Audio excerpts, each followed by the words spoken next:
And good morning. Welcome into Friday Take. I am Devin, Albertson, joined today by Luke Sanders. And we have a pretty good show planned for you today, as we're going to talk some Bearcat athletics, the NFL championship games for the conference NFC and AFC, as well as some more NFL drama later in the show. But first, we'll start out with Bearcat athletics, and the men and women lost last night up in Kearney, Nebraska to the Lopers, and the girls almost pulled it off, double overtime loss in that one. They closest they've come really to a conference win probably this year. They're on the road to Kearney, and they always play well versus Kearney. Just couldn't quite pull it out in the end. They had a couple leads late, just couldn't quite hold on. Lost 88-79 in double overtime to Nebraska-Kearney. Leading scorers for Northwest: Tanya Meyer had 27 points and 14 rebounds. Jalen Haggard had 15 points, 6 assists. Mallory McConkey had 12 points, 6 rebounds, and Mallory McAndrews had 12 points, 6 assists. So just couldn't quite pull it out in the end. Yeah, I heard some funky stuff went down. I can't really talk about it because I don't know for sure, but apparently some girl got fouled, and then she lost her contact. She was 0 for 10 for the year on free throws, and somebody else took the foul shots. Oh. So that sounds like a interesting deal there, but yeah, apparently the rest weren't very good. Leading scorer for them was Michaela Berry. She had 43 points and 10 rebounds. 15 of 34 from the field, 3 of 9 from 3, went 10 of 11 from the free throw line. That's a lot of points. Yes, it is. Yeah, she played 47 minutes for them. Also had 5 steals. So, yeah, she had a nice game. Is she a guard or big? I'm guessing she's a big. Their only other person in double figures was Kindy Sanders. She had 13 and 6. No one else was in double figures for them. So definitely one woman wrecking crew for Kearney in that game with that Berry girl. So yeah, it was interesting there with Northwest as they had 4 girls in double figures. Just couldn't quite pull out the win. Had 22 turnovers last night, which was a killer. I was watching the live stats with it, and they're just key points of the game would be a turnover, steal, for the other way for a layup, and it's like he had it, just couldn't quite. Yeah. So they're young. They are young. Kearney only had 8 turnovers, so that extra 14 possessions is big in a close game like that. So Northwest did shoot 43% from the field, 36% from 3. So it was a good game for the girls. They almost got a nice road win. I see a note in the box score that the girl from Kearney set tied the school record, 43 points. So hard to win those games when you allow someone else to score 43 points, almost half their points. So. Even though they gave up a lot of points to that girl, if you don't turn the ball over, you still win the game. Yeah. And she was 15 for 30. 15 for 34. Well, and she was like... That's not really great shooting. It's not like she was 20 for 24. Yeah, if you're going to let a girl throw up 34 shots, if she only makes 15, that's probably not bad. You got to live with it. Yeah, then we'll go to the men real quick. They just couldn't get going. They were down 4 at halftime, ended up losing by 7, 66-59 up in Kearney. Justin Pitts had a little bit of an off night, went 4 of 16 from the field, 0 of 3 from the three-point line, finished with 14 points and only 2 assists with 3 rebounds, played all 40 minutes. He couldn't quite get anything going. Endow had 13 and 9. He was also 4 of 13 from the field, and then Brett Doherty was 4 of 10 from the field for 11 points and 6 rebounds. So just couldn't get anything going between their big 3 scorers there. And then Joey Wittes was 3 of 8 from the field for only 9 points. So they just couldn't shoot. Shot 35% from the field versus Kearney. Yeah, you go on the road, you tend to have a few games like that. Northwest has avoided that outside of playing at Southern, but I don't really think it's a big red flag. I just think it's a bad shooting game on the road, Coach Mack came out and said that they're not hungry enough, and it's his fault. This is the quote that Isaiah Swan put up on Twitter last night. That's one you probably saw too. I'm not being a very good coach for this team. I need to find a way to get them motivated. It's a shame because we're as good as anyone in the country. We're just not very hungry, said Coach Ben McCollum after their second loss of the season. So just a little extra motivation just wasn't quite there last night. They do have Fort Hays on Saturday over in Hays, so they go from Kearney to Hays, so not a whole lot there to see in the drive. No. But I'm sure they left after the game last night, so they got to see it in the dark, which is about as interesting as in the light. So they got a big game there. Nebraska-Kearney, they're a team that's underachieved this year. They got a lot of talent. They just haven't been able to put it together. 7 and 10 overall, 3 and 5 in conference play now. But they had taken a Washburn to the buzzer. They played some really tough games, and they go on the road, they lose. They're not a very good road team, but at home, They're a really solid squad, so I it's just think that's tough. more Northwest. I'm sure there is a lack of motivation because they know that they're the best team in our conference, and it's not even close, really. Well, right now they got to hope Washburn loses another game and then win at Topeka because right now Washburn has a 2-game advantage over them in the standings. Well, yeah, but I know the Northwest already beat Washburn. They think they're the better team, but right now in the conference standings, you want to win conference, you can't have these setbacks. You're not going to be able to catch them. yeah, I'm not really sure that winning conference is great, but I'm not really sure that that's like a huge goal. Because they've been there, done that almost. Yeah. So, I mean, the conference tournament, you want to win that, and you want to get a good seed, but Northwest goal is a national championship. They're not if they can win a national championship without winning the conference. true, but it's also vital they keep winning these games because up in the Northern Sun Conference, Northern State only has 1 loss this year. I know it was to Northwest, but if you want that number 1 seed and be at home. But that doesn't, Washburn, if Washburn wins out and we win out, that doesn't. That's not exactly they're 1 loss to us. It's going to be. We'll probably get it over them because we have 2 wins over Washburn this year. One was a non-conference matchup. So, yeah, definitely possible there. But you just want that seeding possibility to have the tournament back in Maryville. It was a huge advantage last year to help Northwest propel them to the Elite Eight. So if you could have that again, that's probably the biggest goal right now. So yeah. It didn't help also Lane, I think it's Rorich for Kearney. He had 24 points on 10 of 12 shooting. So I never even heard of him from there. I heard of Landsman and Danielson. They're kind of their stalwarts there. I mean, Landsman leads the conference in scoring this year, actually, even more than Justin Pitts. He had 19 points last night, so they really held him in check. But it was just Rorich that hurt him. So that's what happened last night in Bearcat Nation. So just a couple of tough losses for the men and women. But as I said earlier, they're going to Hays, Kansas this Saturday, take on the Tigers out there. 2 o'clock and 4 o'clock for those games over in the middle of nowhere. And they'll have a week off and play here at home versus Missouri Western. I'm going to look at the conference standings real quick for the men at least. For the men right now, they're sitting at second. Washburn's 8-0, Northwest 7-2 in conference. Central Missouri is 6-2. Both losses are to Northwest.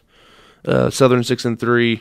And it just kind of goes downhill from there. So right now, Fort Hays is sitting at 5-3 in conference. So they're right in the above average in the pack in the conference. So they're right there. So it could be a decent game over in Hays on Saturday. It's so hard to play there. And Northwest hasn't even made a trip there since like 13-14. It's been a while since they've had to go to Kearney and to Hays. Yeah.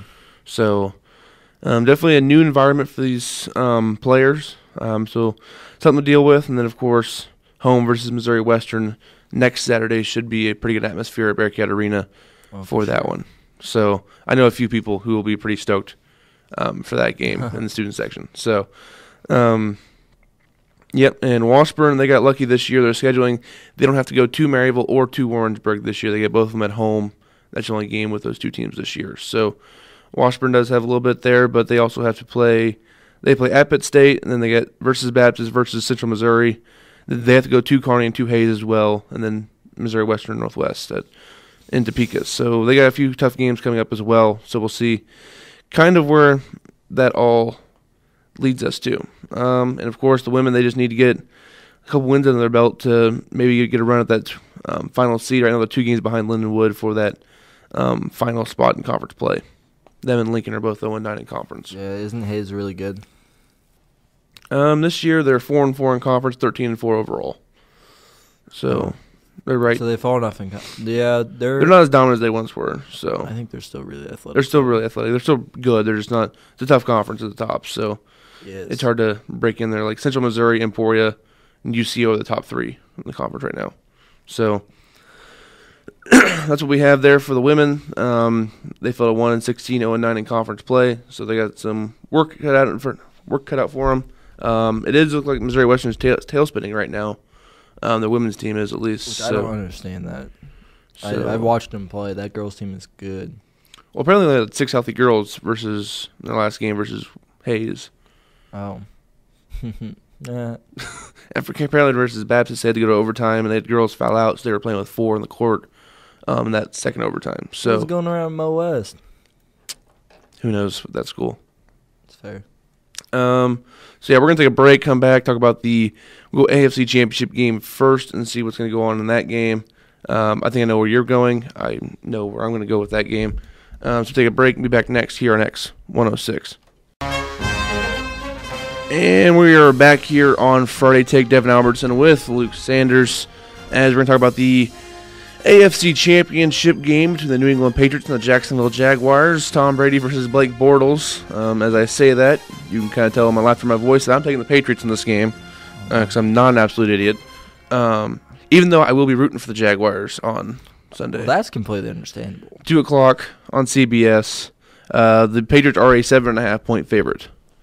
So I'm going to completely throw you through a loop here. But I'm not taking Jacksonville. Even though I wanted to find a reason. My brain kind of tells me to take Jacksonville. I wanted to take Jacksonville. I really did, but I couldn't. You know, the last time my brain told me to take Jacksonville, but I gave in to the quarterback? Last week. I told you Jacksonville was better at every other position except for quarterback. And if you watch the game, kind of looked right. Yeah. Jacksonville is better at every position except for quarterback. Again. Especially front seven. Everything. You see the Pro Football Focus on the ratings for the Patriots defense? Like, all their corners are like 80s or decent or whatever. Either the front seven, and it's like Flowers and Brown are decent, and everybody else is just trash. Yeah. It's not good. I know. I really think this game is going to be very close. Oh, I think so too. But like, also you get a close game trusting Blake Bortles or Tom Brady. Yeah. And the Steelers game looked kind of close, but it really wasn't close. Like, Jacksonville was so far ahead. I really thought they were going to blow it, which was going to make me really mad because I really hate the Steelers. I'm fine with being wrong about that game. I do think New England's going to win. It's so hard to pick Blake Bortles over Tom Brady. That's like the one thing. I couldn't bring myself to do it. I'm like, I want Jacksonville to win because I don't want to see Brady another Super Bowl, but I know who NBC's rooting for. It's definitely not Jacksonville. You guys realize, well, I don't know why you said you guys. Do you realize that this is like, if this was March Madness, this is like 3 16s playing in one. You got Case Keenum, Nick Foles, Blake Bortles, Tom Brady. Keenum's a 12 seed. If you had that in your bracket at the beginning of the year, congratulations. Like, if you picked those 4 quarterbacks to be in the playoffs right now, you should be a billionaire. Like, if you would have placed that bet. You parlayed that. You were a very rich man. Oh, yeah. Oh, my. I cannot even imagine. Yeah, I found that the Pro Football Focus did the whole defensive ratings. Like, Butler's an 80, Chung's an 81, McCourty's an 80, 81, 82, Gilmore's almost an 88, then Flowers an 86, and Brown's an 84 on the D-line. Other than that, their linebacker Flowers is a 63. Butler, their D tackle, is a 52. Lee's a 42 on the other D end. But the other 2 linebackers, Van Noy and Roberts, are 42, 43. Those aren't good ratings. Those are like Zombo ratings. Yeah. But you know what Bill Belichick doesn't do? Put him in situations to fail, like Bob Sutton. Yes, it doesn't like cover one robber every stinking play. It works, okay? No. If you have a lot of talent and you're just better than the other team. Yes. If you have Eric Berry basically playing the robber. Yeah. It helps a lot. It does help a lot. Yeah, just frustrating knowing that the Patriots aren't very good defensively, yet they're still like 6th in points allowed. Yes. It makes 0 sense. They're like 30th in like every other category. It makes every sense. Bill Belichick is just smarter than everybody else. It's just they don't shoot themselves in the foot like every other team does. Like, there's like, hey, we're just not going to screw up and wait for you to screw up. And then the team screw up and they're like, ha. Yeah. Gotcha. It's like they do the simple things that no one else seems to do. It's like, I don't understand. I don't know. But I wanted to take Jacksonville. I wanted to find a reason to trust that defense to stop Tom Brady and Gronk and just enforce turnovers. And like, that's the way to do it. But like, I just don't see Blake Bortles going to Foxborough. I know. And beating Tom Brady in January. I think if Jacksonville wins, they score 1 touchdown, and it's defensively. I do not think that Blake Bortles will score. If Leonard Fournette's healthy, I think this is a different story. I think that Jacksonville has a real shot at winning. If Leonard Fournette is not 100%, it's not a thing. Next thing, just shut out down the running game. Like, okay, throw the ball. No play action. We're not biting on it. We're going to run man-to-man. Stephon Gilmore is going to shut down whoever you have. Malcolm Butler is too. And you have 2 receivers that are pretty good, and then the rest of them we don't know anything about, so good luck.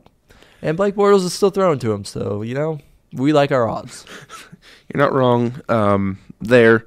Who are the receivers? Marquise Lee's like the 3rd one. And then Hearns. No, he's the second. Yeah. Marquise Lee, Hearns, Cole, and then D.D. Westbrook. So that's what they have there. The tight ends, they got Mercedes Lewis. Oh, yeah, that's right. Robinson's out. Forgot about that for a second. Yep. Kiliak, and their third string tight end is James O'Shaughnessy. So, old friend alert. So, yeah, they're not great. They're tight end. And third tight end is not bad. So, whatever. Yeah, you don't really use your third tight end. Their backup running backs are Ivory and Yeldon. And then you throw to him on 3rd and 2. Well, because your third string tight end is better than your second string tight end at catching the ball. Nah, that's a fair point. I've seen one time, and I disagree. No, Orson caught the pass the week before, so. Demetrius would have caught it. It was a big situation. He only catches balls in the end zone, in the clutch, or if they're completely away from his body. That went right to him, so he would have dropped it. But it was in a big situation. It's clutch. I don't trust Harris ever. I do. Not even a single bit. Well, you shouldn't trust Orson Charles. I trust him more than Harris, which is sad. Because he hadn't broke my heart like Harris has. How did he not break your heart? That broke my heart. Well, he hadn't before that. Anyways, sorry we went off on a tangent there, but yeah, the Jaguars' defense is just so good. I don't understand why I can't wrap my arms around Jackson. I actually know it's Blake Bortles, but I need to get over that, but I can't. I don't know what to do. I just don't know. You know what makes me mad? The What? Patriots are literally all scheme. Like, think about it. Tom Brady is the best of all time. You can say whatever you want. It's true. Outside of that, they have Julian Edelman, who's a really good, he has really good hands. But how is... He's decently quick, but he's not fast. No, yeah, like you think of, Jalen Ramsey, you're like, no, That's a Edelman's dude. not going to That's get a open. dude. But he will, somehow, because there will be some play. Well, if Edelman was healthy, yeah, he would. So Wait, he's not playing?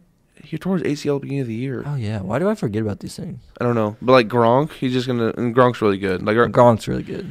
Yeah, you can't really guard Gronk. But they also, I was watching Twitter stuff, and they put him in situations where he's matched up on a linebacker. They scheme it so he's matched up on a linebacker, and then, of course, the linebacker can't cover him. I thought about fullback one time. That way he sneaks out of the backfield, and the linebacker's covering him, and that's not going to work. No, you really can't guard Gronk with anybody, but definitely not a linebacker. So, Miles Jack is a pretty good cover guy, though. So we'll see what happens with that, but if Jacksonville can hit Brady early and often, that's their best chance to win this game. I think that the Patriots will hand the ball off a lot early. Will Brady's hand be good enough to play? I'm pretty sure he'll play. Will he play with the glove, though? He's not comfortable with the glove. I'm just saying. I'm just throwing out possibilities for Jacksonville to win this game. I don't want There's going to be some kind of glove gate or something. If you throw it with the glove and throws for a lot of yards, they're going to say the glove's rigged or something. Duh. It's so stupid. But yeah. So, yeah. So I just can't take against Tom Brady. I just can't pick against him in a situation because I've seen him play there 12 times now. This is his 12th time in the AFC Championship game. This is Blake Bortles' first time in the playoffs. I still can't believe Jacksonville's this far in the first place. I picked Steelers last week, so I thought they were better, but they weren't. I'm just so confused. No. I think the Jacksonville matched up really well against Pittsburgh because they can't really stop the run. If Leonard Fournette would have played that whole game, that game would have never been close. Yeah. If he would have played the game healthy. He came back in, but you could tell it wasn't the same. So that's what's going on there. We'll go to the NFC Championship game here real quick. It's 5:40 on Fox. Yeah. Vikings at Eagles. Keenum Foles. Good defense versus really good defense. This game's going to be 12-9. Watch is going to be 31-28, and no one's going to be surprised. With it's gonna be it might be 31-12, but the Eagles' offense is not putting up very many the Eagles' points offense is not very good. I still can't believe they beat the Falcons last week. I can. I told you. They're better everywhere else. Falcons should have won that game. Who needs to catch it? Okay, yes, but I told you that the Eagles were way better at every other position, and you didn't believe me. Well, I said if the Eagles were going to win, it's because their D-line manhandled the Falcons' line, and they did. Yeah. I thought the Falcons would be That's what I said, too. You can't just take Okay, I didn't assume they'd kick 5 field goals and win the game, okay? I didn't think they'd be able to score that many. No, I thought they'd have to score more than that, but...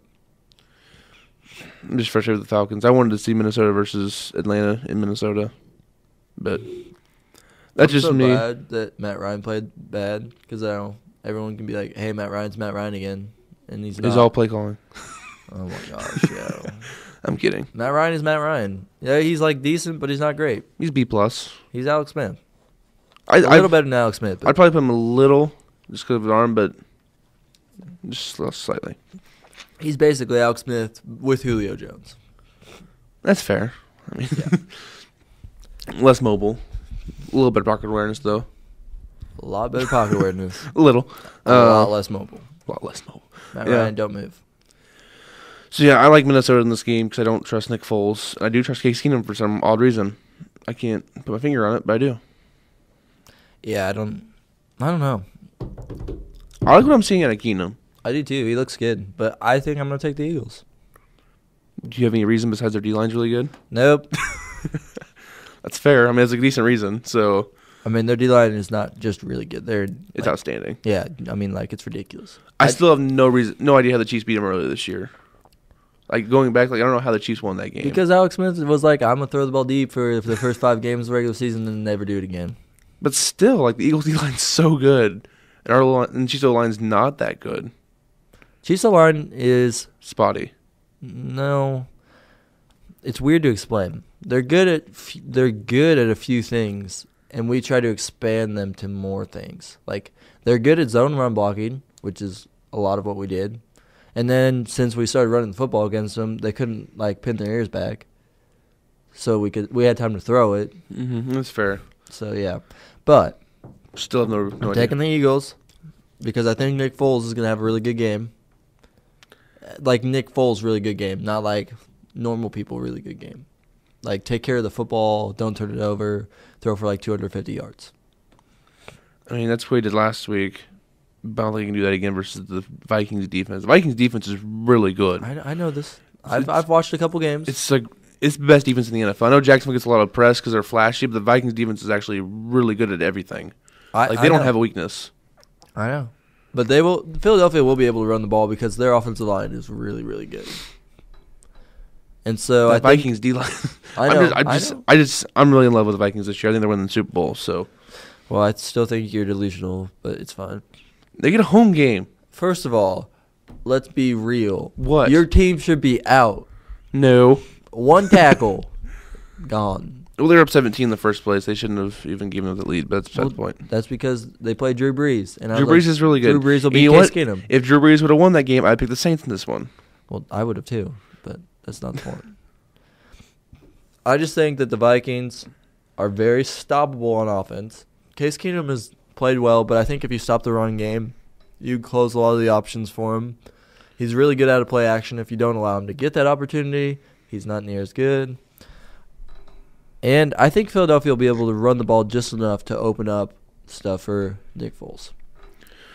I also think Doug Peterson is a better coach than Zimmer. Same reason I picked against Zimmer. It didn't work out for me because Marcus Williams can't tackle, but it's fine. I think Zimmer's a pretty good coach, though. He's a really good defensive coach, but I don't think he knows anything about offense. Doesn't have to. Pat Shurmur does. For this year, it's fine. Until Shurmur gets a head coaching job, then we'll see how Minnesota next year, but I think they win a Super Bowl this year. I know. I'm kind of starting to hope trusting Case Keenum to win a Super Bowl over Tom Brady, but I don't care. What's going wrong? What? It's either I got to hope that you're right or Tom Brady wins another Super Bowl. That's the options I have here. There's only the Jags. Go Jags. I mean, I'm rooting for the Jags. I mean, if we get Jags Vikings, if we get Jags Eagles, that's not going to be a good game. No, it won't be a good game. It'll be a good game because no team will be able to score more than 10 points, so it'll be. We're going to see Buffalo versus Jacksonville in the Super Bowl type game, 10-3. That game was ugly, but it was good. No, it wasn't. It was so hard to watch. You just need to appreciate defense more. Okay, I appreciate defense. I don't appreciate when it's just bad quarterbacks can't make plays. There's a difference. If two defenses are playing really well and shutting down good offenses, okay, I can appreciate that. But when just two bad offenses going against one decent defense and one really good defense, it's not fun to watch. Buffalo's defense is better than you're giving them credit for right now. They're better than decent. They're good. They're decent defense. They're good. Their D-line is really, really good. Their corners are good, and their linebackers are decent. That all averages out to good. Yes, but also on the other side, Blake Bortles is not good, and Tyrod Taylor's not good. That's not the argument I'm making here. I'm just saying, if there's two bad quarterbacks going against defenses, it's not good watch. it'll be a good watch. It'll be a close game. There's a halftime show and funny commercials. It's a good watch. It's good. Well, I'm going to watch the game either way, but that's not the point. The quality of the game, I'm sure NBC does not want. No, I'm sure NBC is like literally sending up prayers right now for Minnesota and New England. They're like, yes.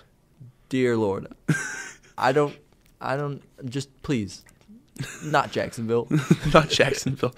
Yeah, because it's not a great market there to go to the Super Bowl. But hey, if I mean, even Philly sells. Philly Yeah. will sell. Jacksonville's not going to sell. yeah, And as long as New England's there, everyone will watch to hope that Tom Brady loses. So I just need to. I'm rooting for Jacksonville hardcore. Even though I picked New England, I'm rooting for Jacksonville. that's how I was last week. I picked Pittsburgh, but I was like, please, Jacksonville. No, I rooted for Pittsburgh just because They were not going to beat New on England. this afternoon show. I was calling everybody idiots for taking Jacksonville, so I felt pretty dumb after that. Oh, well, that yeah. So I was picking. That's understandable. I was this close to picking Jacksonville. I'm kind of kicking myself for not doing it now, but I let the quarterback get in the way.